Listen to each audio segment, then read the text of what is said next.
Okay, so shout out to my friend Lampshadius for sending me this quote here from Alice Bailey, and it kind of sent me off on a crazy little rabbit trail, but not terribly shocking, but still, it's always amazing how so often you can find things just being, laid out in black and white, all, having been there for years and years, and we just stumble upon them, and it was never really hiding. But, so he sent me this quote from Alice Bailey talking about the ancient mysteries. I'm just going to read back about a paragraph here. These ancient mysteries were originally given to humanity by the hierarchy, and were in their turn received by the hierarchy from the Great White Lodge on Sirius. So even back then, they more or less believed that the hierarchy are aliens. They contain the clue to the evolutionary process, hidden in numbers and in words. They veil the secret of man's origin and destiny, picturing for him in rite and ritual the long, long path which he must tread. They provide also, when rightly interpreted and correctly presented, the teaching which humanity needs in order to progress from darkness to light, from the unreal to the real, and from death to immortality. There it is, it's all right there. That's the Luciferian belief system in a nutshell. What they believe they have in the mysteries. But check this out. The mysteries will be restored in other ways also, for they contain much besides that which the Masonic rites can reveal, or that religious rituals and ceremonies can disclose. They contain within their teaching and formulas the key to the science that will unlock the mystery of electricity. Though much progress has already been made by science along this line, it is as yet only embryonic in nature. And only when the hierarchy is present visibly on earth, and the mysteries of which the masters are the custodians are given openly to man, will the true secret and nature of electrical phenomena be revealed. The mysteries are in reality the true source of revelation, blah, blah, blah, blah, blah. But it just goes on and on. So yeah, this is straight off the Lucius Trust website that I found it, but, so yeah, kind of sent me on this fun little rabbit trail here.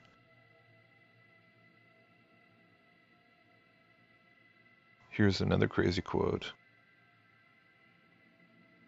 The mysteries contain, within their formulas and teachings, the key to the science which will unlock the mystery of electricity, the greatest spiritual science and area of divine knowledge in the world, the fringes of which have only just been touched. That's from The Reappearance of the Christ by Alice Bailey, page 123.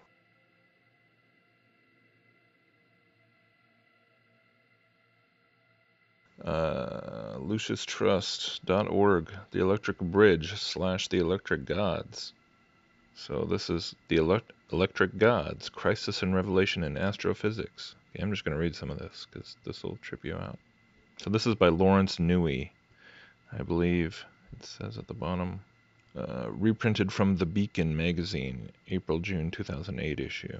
Okay, so this is 2008, but so this is presumably some occult theosophist expert. I don't know who Lawrence Newey is, but anyways.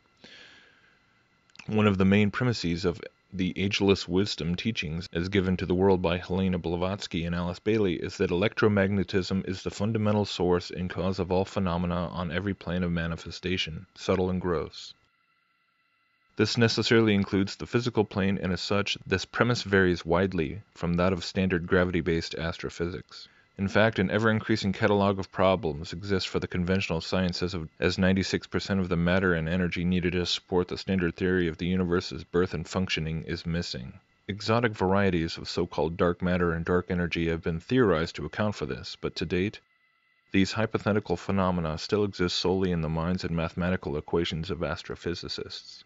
In order to maintain the principal cornerstones of their gravity-only model, i.e. the Big Bang, general relativity, black holes, and an expanding universe, astrophysicists need ever more complex theories. And meanwhile, space telescopes are sending infrared, ultraviolet, and X-ray evidence that is making the standard theory more and more untenable.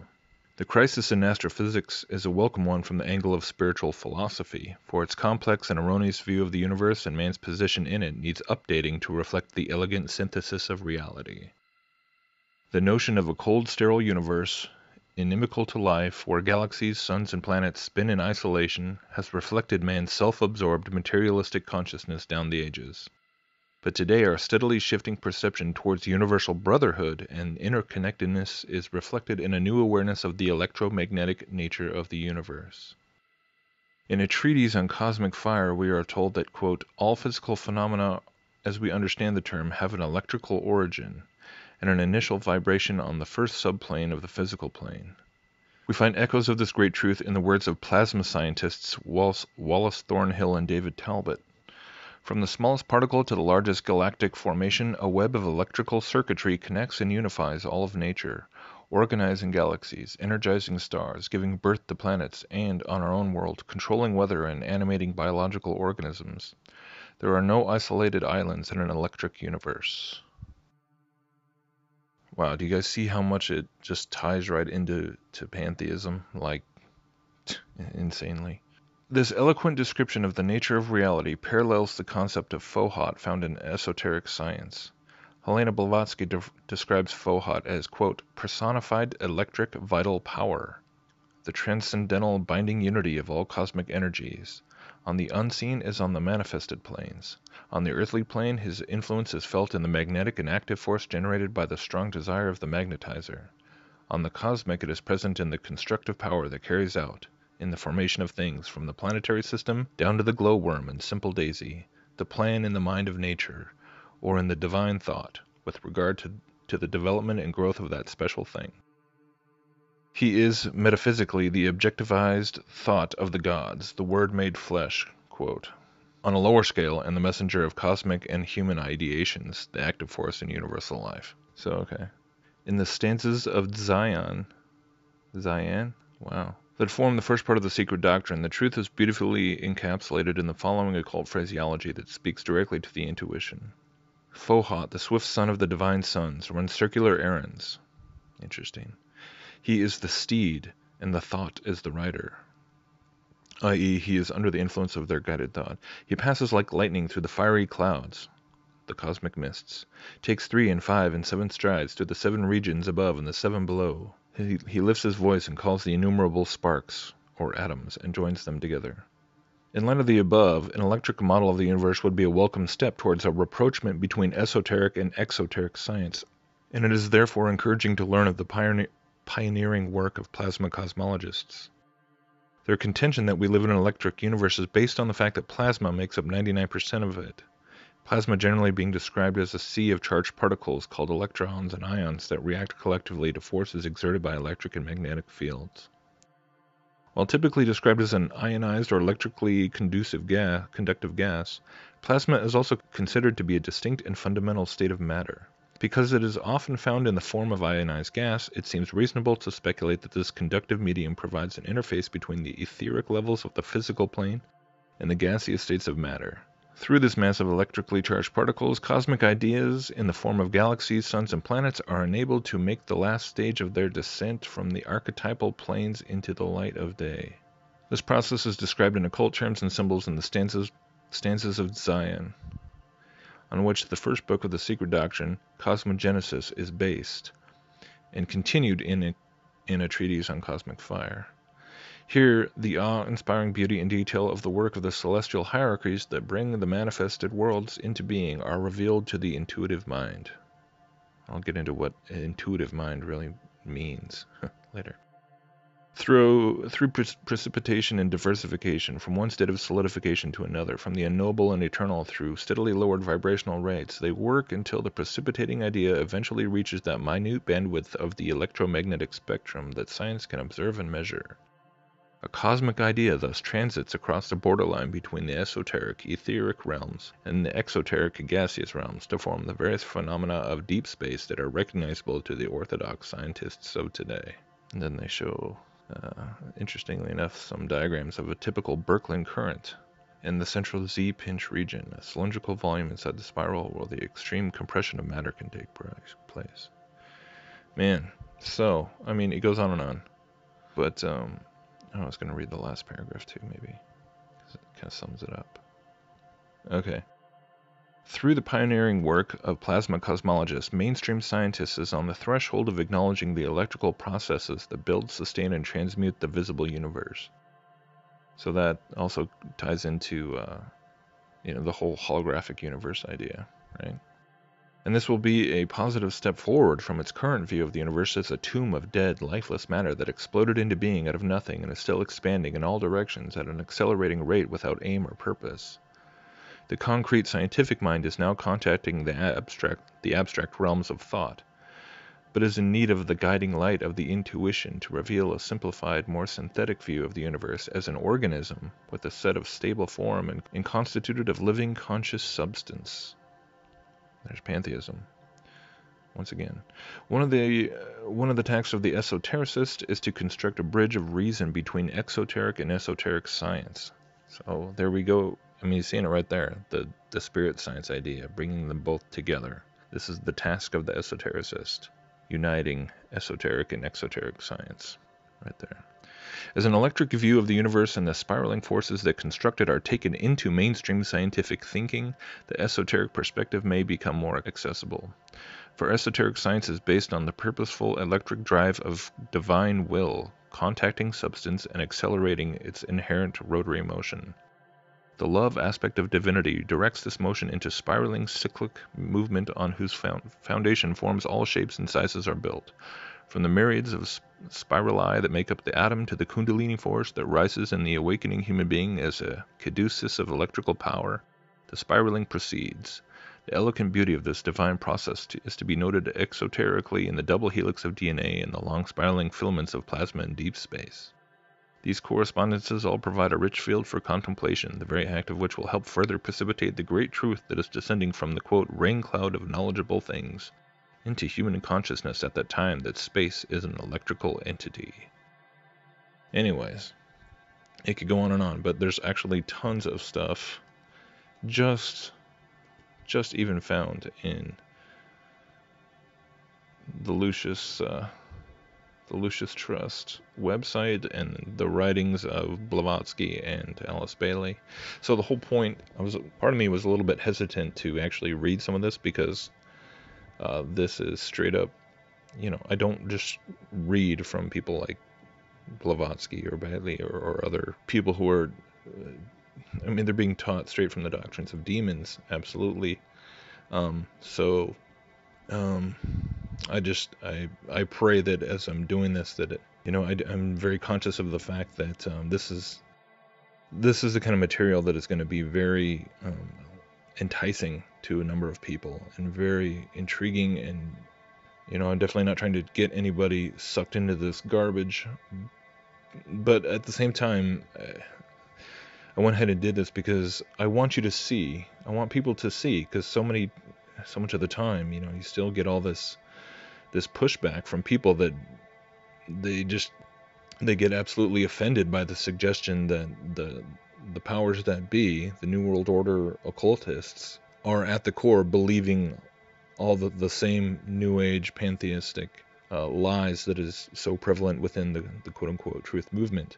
And I think this right here, just like, once again, so many people don't even know about theosophy and don't even know about Lucius Trust, and there's no reason not to, because there's so much research that has been done on the topic. And like you said, like their books, Externalization of the Hierarchy, is you can just go out and it lays out the whole plan for the whole New World Order plan.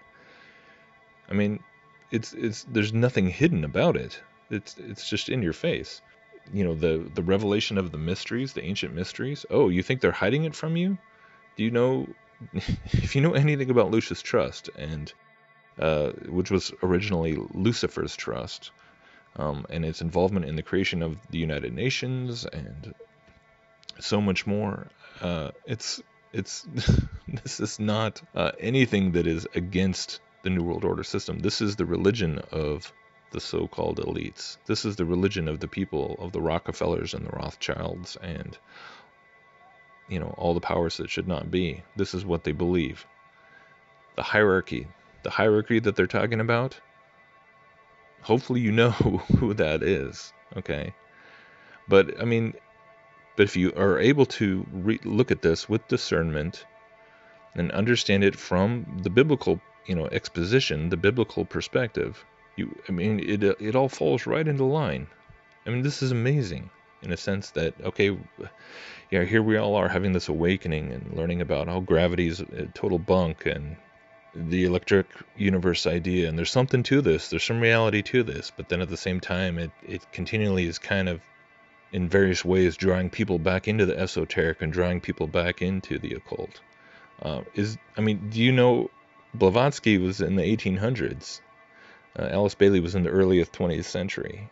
They were writing about the electric universe, and they were the secrets of the electricity. The mystery of electricity was being written how many decades ago? See, the fallen angels have known about all this stuff for a long, long time.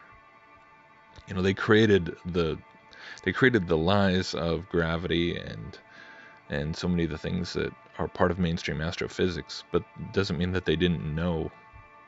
Yet they're the ones who occulted so much of the true information about how the cosmos works, so that they would have that quote-unquote secret mysteries to reveal back.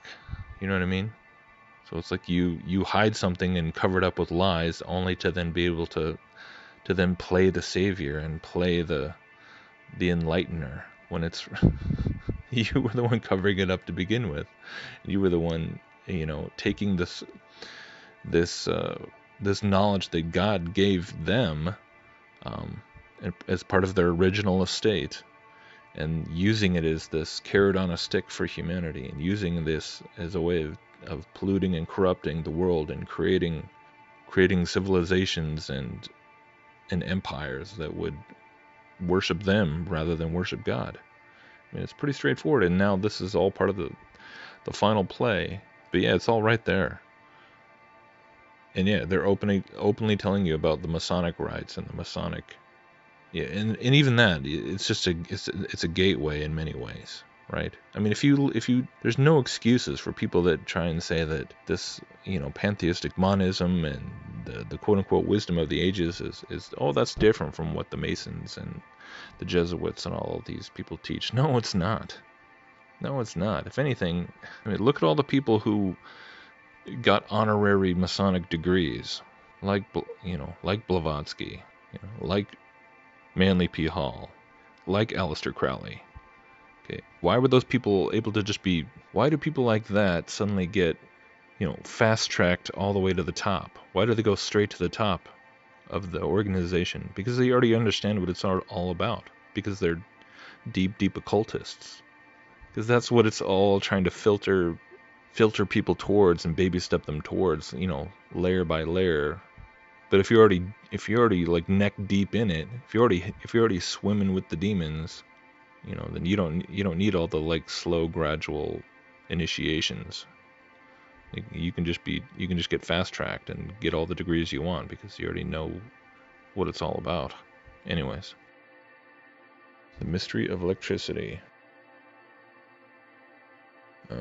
Hopefully this is just very sobering to people to realize that yes, just because there's a mainstream narrative that has to do with gravity and the Copernican system and all that, just because there's an alternative. I mean, here we are back at the Hegelian dialectic again, right? Once again, now used on a cosmological scale. So you play one off the other, Tesla versus Edison, right? It's the same tactic. They've used it so many times. Satan has used it so many. It's his favorite tactic, right? You divide people into two camps and they're both based on lies. Well, in this camp, I mean, yes, there is something to electrical phenomena being key to the, very key underlying force of which so much of creation works. But take it and turn it into one of the mysteries, one of the secrets to be unveiled by the hierarchy, and then that's a tool of Satan. So it's something to just kind of make a mental note of, put on your radar, that just because the whole world could en masse come to the realization that Einstein and gravity is all bunk science, and that doesn't mean that we'd be free. That doesn't mean that the enemy couldn't totally use it to just plunge people deeper into deception and in darkness. I guess that's the takeaway. Don't be fooled by by simple polarized differences, superficial opposing sides, right? Because it's an old trick.